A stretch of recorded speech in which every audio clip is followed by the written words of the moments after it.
What is going on, everybody? And in this video, we are giving a state of the market in stock picks for June 29th, 2022. So if that sounds like something you're interested in, consider subscribing, as I do provide daily and weekly updates to get you prepared for the day and the week ahead. Now, state of the market, something really interesting to consider. Now, technical wise, we had a very nice bounce off the 200. We hit the 20 EMA and we are starting to sell off. It just so happens that the technicals essentially line up with the data that has been coming out. Now, we had a very good stress test last week, which has helped out tremendously. We've also had some good housing data, essentially showing that essentially the demand for housing has not slowed down yet, even though there's a lot of whispers of them slowing down. The rotation of housing to slow down is slow. It's not very quick. But there is less supply, and that is really what the issue is. It isn't the fact that there isn't enough demand for housing, it's that the supply for housing is very low. Now, being said, so that's what's kind of giving misleading numbers in the housing department right now. But being said, today, essentially, consumer confidence took a very big plunge in a very long time, and almost a couple of years now. We haven't seen these numbers. I think it was in 2016 was the last time we seen these numbers for the kind of consumer confidence that we came in at. Now, being said, that is what is scaring the market, because we think that we are going in a recession. Even Kathy Woods came out earlier this morning saying that ultimately that she thinks we are in a recession. Now we have to see employment numbers to match that, and even the numbers that are coming out aren't going to reflect correctly to really show us, because those numbers get fudged all the time. The Fed has even come out publicly and said that. So you're kind of just going off of what you're being told by the Fed. And again, understanding that the Fed, the only way they can try to bring down inflation on their end is by deterring companies from hiring, cutbacks, essentially stunting growth. That is how the Fed does it, when in fact the root cause is oil, and the fact that oil is sky high and continues to climb because of the current war with Russia and Ukraine. So being said, market didn't like that today, so we started selling off. And being said, this is the first, something I've always stated, once you get that test from the bottom, once you get a break and a test of that daily, you're going to get a hard rejection. We're seeing that your first rejection off of it. We should be getting a retest tomorrow. Sorry if I could talk. We should be getting a retest tomorrow around that 38.71. Expect us to be around there tomorrow. If we are hovering below there, if we don't fill this gap by overnight, if we somehow manage to hold and start to push up a little bit, this thing is going to sell all the way back down to at least 36 mark, I believe.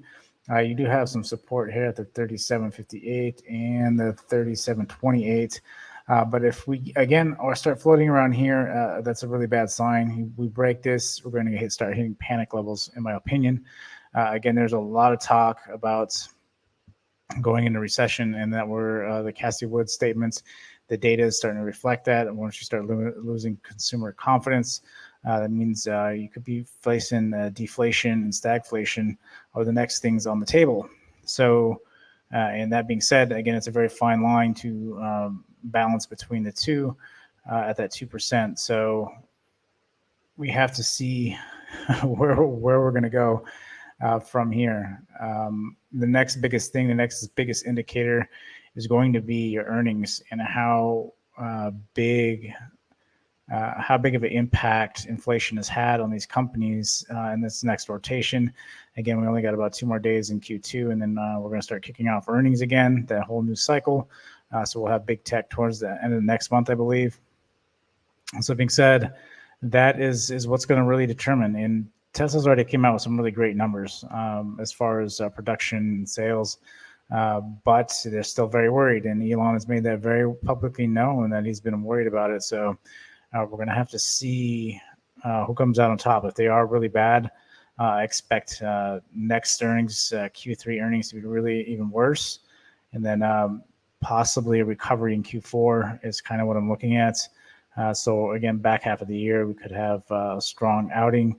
But it could all change, right? There's been some actions taken. We have to see if the actions taken by the administration is really helping or they're harming, and what actions the Fed are taking is really helping or harming. Again, you're going to see stunts, some kind of stunting in growth. Tesla actually laid off some automation engineers today, I believe is what I had seen. Thanks to a buddy of mine that I trade with all the time, Ray Savage. If you're listening to this, that's your shout out. But nonetheless, he dropped me the note that Tesla was laying off some people, so not just the higher ups. They are starting to fire some of the workers, which is again another big gauge that this stunting of growth is starting to happen because of what essentially the rates that are being increased at a dramatic rate at a fast pace. Again, the Fed is trying to do this to catch up, and then they'll eventually dial back, more so in the back half of the year. Again, possibly Q3, but thinking more Q4. I think Q3 you're probably going to see peak inflation, and then probably taper off towards the back half of Q3. So you'll probably see more of that effect in Q4, which I think we can get a big pop. And think Q4 is more so where we're going to start looking at potentially hitting back to all-time highs and kind of getting some kind of grasp on this inflation. But again, it really just depends on what happens with the war and how quick that turnaround is. Again, even if the war stopped tomorrow, we would still need time after the war for things, supply to come back to normal. So again, once things are stopped, it's great. You may get a short rally because of that, but ultimately for it to really affect supply, you're going to need time added to that. So potentially a quarter would have to happen to pass to really see the impact of that dramatic change. So being said, that's that. So tomorrow I am bearish going in. Again, I want to see where we land. But if we do retest, one thing I've noticed is when we do start selling, typically we'll get a gap down like this. We'll hit support. So I wouldn't be actually surprised if we drop down to 37.76 and then head down to the next 37.25. And then potentially even lower than that. Again, if we were starting to head down, we're going to revisit that lower low, in my opinion. We could say that's going to be a higher low and potentially try to push up to here. Again, the data really isn't helping the case here, is what we need to understand. The recession talks, you're going to start driving fear. When people can't pay for anything because there are no jobs, because the rates are just so high, companies can't afford to hire more people. They're cutting back just so they can stay afloat. So when they're doing that, that's going to cause fear. And then where people are going to get paid when they are out and can't afford anything. So you get a lot of people, mass panic, you could start breaking these levels, and then you could potentially see panic selling. If we break these critical, these are very critical levels. You start breaking the higher time frame levels, that's sheer panic mode from that point. And then again, we have to see where we land after that. Again, at this point, it's more so this is just recession fears at this point. So at this point, it's gonna be harder to gauge where we flip. I'll start marking some of the lower levels, supply and demand zones on the lower levels when we start breaking these critical levels. But as of right now, they're holding. Again, we don't want to keep revisiting and start grinding against this line, because the longer you grind against this line, you'll get a break and you'll get a fail down to lower levels. So being said, interesting year. It's a very interesting year. There's a lot of information. Again, this is what happens, right? When you get 2 years of parabolic run-ups, this is what essentially occurs. Like minor drops like this should have happened within those 2 years, and they didn't. We didn't have any correction, I believe, for a year and a half, 2 years. And the correction, I believe, is at least 12% on the general index. We didn't even have that. We had 7 I think we had 7 at 2 times in both years, and that was it. Aside from the massive crash that we had back when it was in April or something 3 years ago when the pandemic first hit. We had that massive crash, and then essentially when we started pumping money in, we didn't see a correction, we didn't see any kind of anything but a 7% correction in those 2 years. And so you just bought the dip and it went up, and realized that that's not the way the market works. You can't just buy the dip and it just goes up, because that's, again, not the way it works. So being said, interesting to see this again. I think I'm heading bearish tomorrow. Bitcoin is holding. Again, we'll have to see. This 20 is the next level we're basing at. Will it break up? This is the thing. Even on the general index, if we start breaking those critical levels, the next thing we start looking for is basing like this, and then hopes that it pops back up and starts running. But right now, again, if the market starts getting in panic mode, nothing is safe haven. If you're talking recession fears and stuff like that, everything will just start to sell off. Commodities, everything sells off.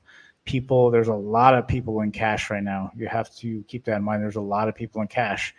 People that have been invested have lost more than 50 to more percentage-wise on accounts because they are just holding. And you're expecting it to go back. I can guarantee you a lot of these companies aren't going to see those numbers that you saw last year, the year before, for another 5 to 10 years. You're going to go through a recession. That is going to take a couple of years alone. So you have to remind yourself that. This is why I always, this isn't financial advice, but in my experience and what I've always noticed is you should always take profit when things are good. Because of times like this. Times like this, you want to be liquid. You want to have stops. You don't want to have massive gains over 2 years and you just gave them all up because you didn't take profit or take some profit or do anything like that. Again, not financial advice. It's just my experience. So Bitcoin, again, we'll see.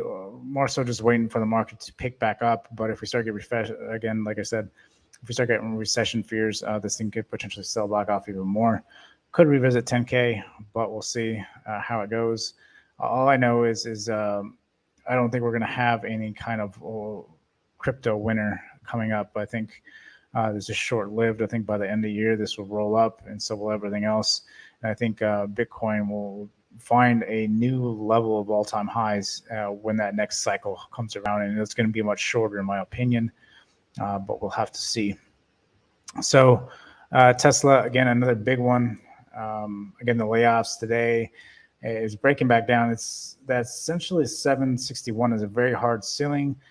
We have a trend line here. We had at the break today. So I won't, again, be surprised if we try to get some sort of pump tomorrow and then hopefully hold enough. Otherwise, Tesla will be back down to the 625.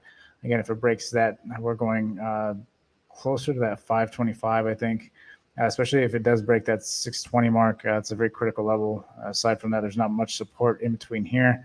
Again, you're going to get those psychological numbers, so those round numbers, the 600, 675, 650, or 550, excuse me, and then 525, 500. So watching those levels tomorrow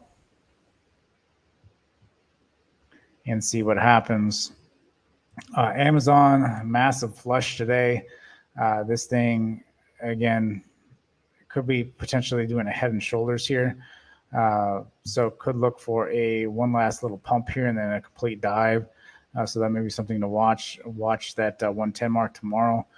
We get back up to that. Essentially 112 mark. When we get up to that, that'd be a solid put entry for a potential heavy drop after that. Again, consumer confidence does not help the retail sector at all. Shop, you can say the same thing. Shop has been really tight, though. I don't like these pumps.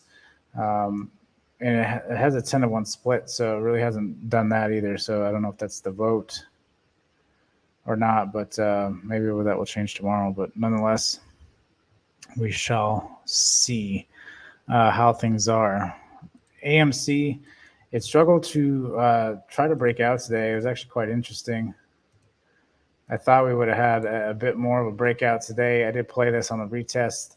I did make some off of this, but then it just died out, and that's one of the biggest things. Again, AMC, you want to talk about the PE ratio and all that stuff, like AMC, there's no way, the market cap for this is going to be what it is right now, even with all the craziness that's going on. So you have to be mindful that people will start selling these things off pretty heavily if the market has fear and panic.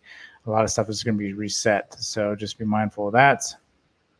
Let's take a look at BA real quick. BA, again, had a nice pump today, but again, everything just keeps dying out. Nothing can hold, and that's the biggest thing. We need to watch value tomorrow, watch banks tomorrow, and see where they're at. Again, maybe we get one more attempt here. I mean, that's their first true attempt for the 50 and got rejected, but this 142 has been a very hard ceiling. So we have to see if we're going to break back down. Again, you got that the 20 EMA at the 133. If it breaks the 133 mark, again, you're going to revisit lows, hopefully not a lower low. But I think if we do start dipping, that the lower low is going to be really low at that point. So we definitely be mindful of that, be careful of that. And we shall see. Again, the banks were doing really good this morning. There was some good bank news, and then we got the consumer sentiment, and that just destroyed everything. So again, you got to retest here. You can see the support right here in the zone here. We tried to break out. We had a nice breakout. Like I said here, definitely filled the gap, and then we just hard rejection. So if this thing stays below say about 117 tomorrow, this candle opens below that, we could potentially head back down to the 111 mark. Again, the more you keep hitting the 111 mark, it breaks. Could be potential bigger problems there. Again, we got earnings coming up for banks here just around the corner, and that's really going to determine what happens. Same with Goldman Sachs. Goldman Sachs is looking really strong. Hit the 50 rejected hard. Now, do we bounce here off the 298? Now, typically, if this plays out the way I normally talk about, this would get a nice bounce here and then potentially break up. But if we do break back below the 198, this thing, again, can revisit lows very quickly. You got support at the 288, and then you got the 280 as well to watch for Goldman Sachs. BA just not looking hot in general. Strong resistance here at the 37.75 or 33.75. So seeing how this plays out, again, could revisit lows. Bank of America just really isn't looking hot right now. AMD, the chips have just been getting blasted. They have not been lasting either. This is a very critical level here. Again, if AMD breaks here the 80.37, you could get a really strong sell-off down to this 200 weekly. So you're looking at 75. So that's a big move for AMD to the downside, potentially. It's almost 8% move down on AMD tomorrow. So watch that level tomorrow, essentially the 80 mark. If we open below that, if we gap down, this thing will break below this. There's a lot of things that critical. That's one thing to keep in mind. There's a lot of things that critical supports. And the way the index is looking, it looks like it could gap down. If the index gaps down tomorrow, these are going to break these supports and gap over it. Then those are like almost perfect put entries, aside from the hard break, the retest, and the hard break and pull away, and then retest that you get a nice hard rejection off that one too. But the first initial break, and you're going to get that quick retest, and that's a good put entry, and then you get the tank. So that's kind of what I'm looking for with general index and a lot of these other different ones as well tomorrow. So again, I am bearish tomorrow, short term. I do believe there'll be some sort of rally coming up, but we are getting more and more bad news about consumer sentiment, and then you got the fear recession looming, and I think that might overwhelm people, and you might not get a rally going into. You typically will sell off going into a earnings cycle like a week or two before, so keep that in mind. But right now we were, I think, going to reverse, and then again, that bad data just kind of took us out, and that essentially started the fear of recession coming back as it being a reality. So we'll see. Again, where we land really matters. And if we gap down, I think we're in trouble. If we stay afloat, stay flat, we could potentially start running. just really see how the price action is behaving pre-market tomorrow. So if you made this far, I appreciate you. Go ahead and drop a like button. Until next time, I'll see you guys later.